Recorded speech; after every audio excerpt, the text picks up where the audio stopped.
ছয়টা মাসের জন্য যদি আমার হিন্দু পাড়ায় পাঠাইয়া দিতা বয়ান করতে, আল্লাহর উপরে ভরসা করে বলতে চাই, ও দিনাজপুরের মুসলমানেরা, 6টা মাস যদি 1 ঘন্টা করে প্রতিদিন আমি হিন্দু পাড়ায় বয়ান করতাম, আল্লাহর কোরআন দিয়া, নবীর সুন্নতের আদর্শ দিয়া, 6 মাসে ইনশাআল্লাহ পুরা হিন্দু পাড়াওয়ালারা নবীর আশেক হতে বাধ্য হয়ে যাইত। কিন্তু দুঃখ,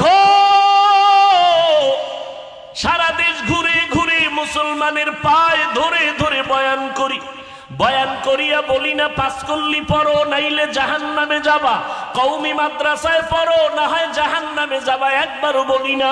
পীর সাহেবের কাছে না গেলে গুনাহ হবে, তাও বলি না। তাবলীগ না করলে গুনাহ হবে, তাও কখনো বলি নাই। কওমি মাদ্রাসায় না পড়লে গুনাহ হবে, তাও একবারও বলি নাই। তাহলে কি বলি? গোটা বাংলাদেশে ঘুরে ঘুরে